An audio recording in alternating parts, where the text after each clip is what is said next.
अभी गूगल में जाएं और सर्च करें www.samajhayakya.in और यहां पे आपको मिलेंगी जो भी अभी चल रही है सरकारी नौकरी उसके नोटिफिकेशन और अप्लाई करने के लिंक। इसी के साथ चैनल को सब्सक्राइब करें बेल आइकन के साथ अगली वीडियो का अपडेट पाने के लिए। Indian army, Indian navy, Indian air force है, पैरामिलिट्री फोर्सेस है, ज्वाइनिंग से जुड़ी हुई सारी इंफॉर्मेशन को स्पेशल एपिसोड मिलते रहेंगे। जय हिंद दोस्तों, इंडियन आर्मी ने एक और भर्ती का ऐलान कर दिया है जिसकी रजिस्ट्रेशन 4 अप्रैल 2019 यानी कि आज जो डेट है यहां से शुरू होगी और 18 मई 2019 तक अप्लाई कर पाएंगे। यहां पे आप soldier general duty IDG category, soldier technical aviation examiner, nursing assistant, इसी के साथ soldier clerk, store keeper, technical और सोल्जर ट्रेड्समैन जैसी पोस्टों के लिए अप्लाई कर पाएंगे। इसी के साथ अगर आपका सवाल है कि आपकी स्टेट की भर्ती कब आएगी तो डिस्क्रिप्शन में आपको समझ आएगा .in का एक लिंक मिलेगा इंडियन आर्मी रैली भर्ती का। आप इस पेज पे आइए और यहाँ पे पिछले साल का डेटा लीजिए और ऑनलाइन अप्लाई का लिंक लीजिए। ऑनलाइन अप्लाई कैसे करते हैं वो वीडियो देखिए।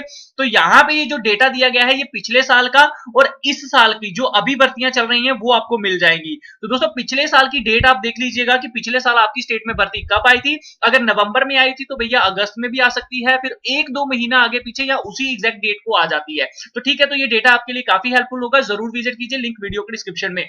फिलहाल आप लोग जो अप्लाई कर पाएंगे इस डिस्ट्रिक्ट से, तो वो कौन कौन सी डिस्ट्रिक्ट है, यहाँ पे उत्तरकाशी है, चमोली है, तिहारी है, पौरी है, गढ़वाल है, रुद्रपुर है, हरिद्वार है, देहरादून है। 3 जून इसकी जो रैली की डेट है ग्राउंड में वो बताई गई है। और ये कौन सी डिस्ट्रिक्ट्स हैं, ये डिस्ट्रिक्ट्स हैं उत्तराखंड की। तो यानी कि उत्तराखंड की ये रैली जो है आपकी आई है। आपके एडमिट कार्ड 19 मई 2019 को डाउनलोड होना शुरू हो जाएंगे। अगर आपको ये नोटिफिकेशन चाहिए तो मैं आपको डिस्क्रिप्शन में लिंक दे दूंगा हमारी ऑफिशियल वेबसाइट samajhayakya.in के इस पेज का। आप यहाँ पे आइए, आपको उत्तराखंड यहाँ पे मिल जाएगा। देखिए आपको बिल्कुल नीचे आ जाएगा, यहाँ पे मैं आपको बता देता हूँ। चलिए ये हाँ कहाँ गया, चलिए ये देखिए उत्तराखंड, हम बिल्कुल नीचे आ जाते हैं, थोड़ा सा बिल्कुल नीचे। चलिए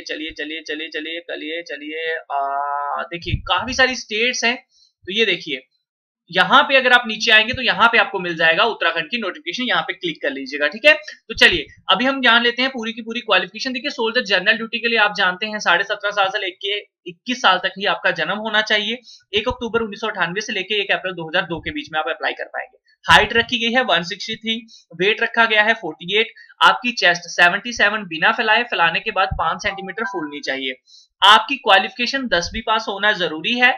10वीं के अंदर आपके 45 यानी कि 45% मार्क्स होना जरूरी है और आपकी हर सब्जेक्ट में 33% मार्क्स होना जरूरी है। अगर आपने 12वीं पास की है तो दोस्तों आपको कोई भी छूट यहाँ पे नहीं मिलने वाली, इतना मैं आपको बता दूं। और अगर आपके मार्क्स ग्रेड में हैं तो 33 से 40 में होने चाहिए, यानी कि आपका C2 ग्रेड होना जरूरी है हर एक सब्जेक्ट में। अब हम आ जाते हैं नीचे। ये आईडीजी उत्तराखंड की मेरे ख्याल से कोई कैटेगरी होती है जिसके बारे में मैं नहीं जानता हूं। अगर आप में से कोई जानता है तो प्लीज कमेंट करके बता दीजिए ताकि दूसरों की हेल्प हो सके। एज लिमिट 17.5 साल से लेके 21 साल है। आपका जन्म सेम। हाइट की बात करें तो 157 है। चेस्ट और वेट सेम है, क्वालिफिकेशन सेम है। सोल्जर टेक्निकल की बात करते हैं। एज लिमिट 17.5 साल से लेके 23 साल। 1 अक्टूबर 1996 से लेके 1 अप्रैल 2002 के बीच में जन्म होना चाहिए। आपकी हाइट 163, वेट 48 kg, 77 चेस्ट होनी चाहिए। फैलाने के बाद 5 सेंटीमीटर फूलनी आपको आनी चाहिए, यानी कि 82 तक जानी चाहिए। क्वालिफिकेशन आपकी 12वीं पास साइंस में होनी चाहिए, जिसमें आपने physics, chemistry, math, English in चारों को सब्जेक्टों को मिला के आपके 50% मार्क्स बनने चाहिए। अगर बात करें एक सब्जेक्ट में कितने मार्क्स होने चाहिए तो भैया एक सब्जेक्ट में आपके 40% मार्क्स तो होने ही चाहिए, यानी कि 100 में से अगर नंबर है तो 40 आपके होने जरूरी है। अब बात करते हैं सोल्जर नर्सिंग असिस्टेंट टेक्निकल एविनेशन के लिए। तो यहाँ पे जो आपकी रखी गई है क्वालिफिकेशन दोस्तों सेम ही रखी गई है, सेम हाइट आपकी रखी गई है। अब बात करते हैं सोल्जर नर्सिंग असिस्टेंट के लिए। तो यहाँ पे नर्सिंग असिस्टेंट के लिए same height, same age, same chest रखी गई है। क्वालिफिकेशन में चेंज है, यहाँ पे भी आपकी 12वीं साइंस में होनी चाहिए, लेकिन आपका subject physics, chemistry, biology and English में आपके 50% मार्क्स हर एक सब्जेक्ट में नहीं, ओवरऑल होने चाहिए और 40% हर एक में।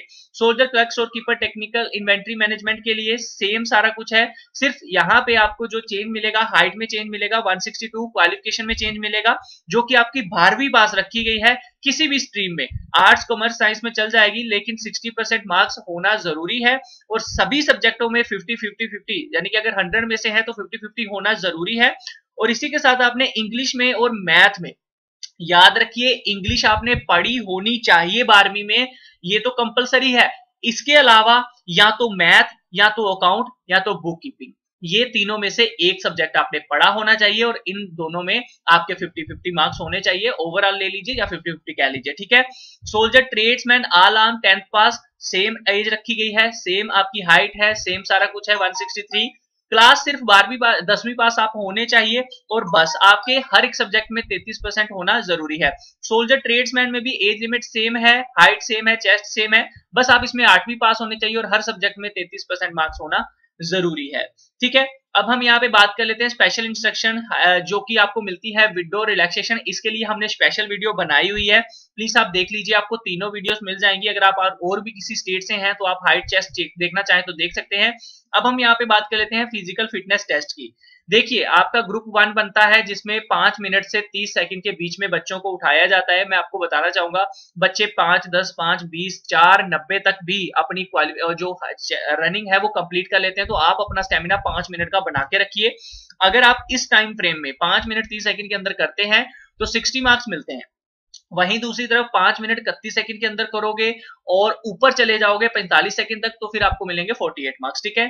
पुलअप्स और पुशअप्स जो होते हैं बीम आपके, अगर आप 10 मारोगे तो 40 मार्क्स हैं, 9 मारोगे तो 33 हैं, 8 मारोगे तो 27 मार्क्स मिलेंगे, 7 मारोगे तो 21 मार्क्स मिलेंगे, 6 मारोगे तो 16 मार्क्स मिल जाएंगे। नाइट फीट का डिच होता है जो आपने सिर्फ एक जंप लगाना होता है, नथिंग एल्स, इसको खाली पास करना है, कोई मार्क्स नहीं मिलेंगे। जिगजैग बैलेंस है, डंडे के ऊपर चलना है, इसका भी कोई मार्क्स नहीं मिलता, सिर्फ पास करके दिखाना है कि आप ये कर सकते हो। बाकी आपकी हाइट चेस्ट को नापा जाता है। उसके बाद देखिए आपका हो जाता है मेडिकल में आपको पता है अपने कान, आप आंखें, सब कुछ सफाई जो है बाल कटवा के जाइएगा ताकि आप साफ सुथरे वहां पे लगे और अच्छे से आपका मेडिकल हो पाए।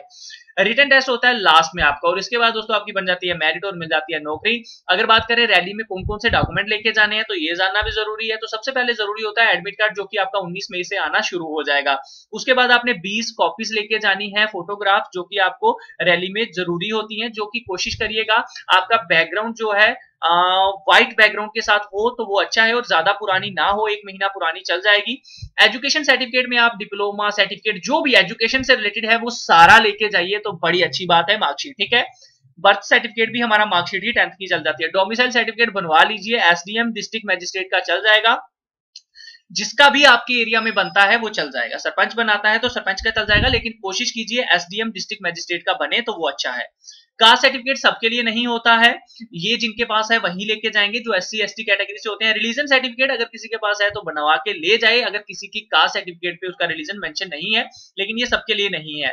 स्कूल कैरेक्टर सर्टिफिकेट यहाँ पे जो है वो मेन होता है, ये आपने ले जाना है स्कूल का बनवा के, या फिर ये ज्यादातर पुलिस का कैरेक्टर सर्टिफिकेट जो होता है वो भी चल जाता है, ठीक है। आप स्कूल का ले जाइए या कैरेक्टर का ले जाइए, कोशिश कीजिए सिंगल, या अगर दोनों बन जाते हैं तो बड़ी अच्छी बात है, लेकिन जहां तक मैं जानता हूं पुलिस, सरपंच, म्युनिसिपल कॉर्पोरेशन का चल जाता है।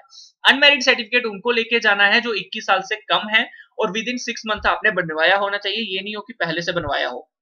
रिलेशनशिप सर्टिफिकेट नहीं चाहिए सबको, एनसीसी सर्टिफिकेट भी सबको नहीं चाहिए, स्पोर्ट्स सर्टिफिकेट भी सबको नहीं चाहिए। एफिडेविट जो होता है ये सबको चाहिए, ये 10 रुपए का होता है, ये आप तहसील में जाइए अपनी, वहां पे बनवा देंगे। कोर्ट पे जाइए, उनको बोलिए मुझे भर्ती देखनी है तो बना दो, वो बना के दे देंगे। इसका जो फॉर्मेट है आपको इंडियन आर्मी की वेबसाइट पे भी मिल जाएगा। बाकी Aadhaar card, PAN book, PAN card, single bank account, अगर इसमें से कुछ भी है तो वो ले जाइएगा। बस यही सारी चीजें हैं। फॉर्मेट में देख लेता हूँ, यहाँ पे ये देखिए एफिडेविट का आपको फॉर्मेट यहाँ पे मिल जाता है। तो ये एफिडेविट है जो कि आप प्रिंट करा के तहसील में उनको बोलिए हमें 10 रुपए का जो स्टाम्प होता है उसके ऊपर प्रिंट करके दे दीजिए, ठीक है। आई होप आपको समझ आ गया होगा। अगर आपकी कोई भी क्यूरी है तो कमेंट जरूर करिए। मिलता हूं आपके साथ अगली वीडियो में। आप मेरे साथ इंस्टाग्राम, यूट्यूब सब पे जुड़ सकते हैं, लिंक आपको वीडियो के डिस्क्रिप्शन में। इसी के साथ हमारी प्लेलिस्ट इंडियन आर्मी की जो स्पेशल टॉपिक है वो जरूर देखिएगा, उसमें आपको काफी ज्यादा हेल्प जो है वो हो जाएगी। तो ये रही हमारी इंडियन आर्मी स्पेशल टॉपिक की प्लेलिस्ट। मिलता हूं आपके साथ अगली वीडियो में, तब तक के लिए अपना ख्याल रखिए। समझ आया क्या?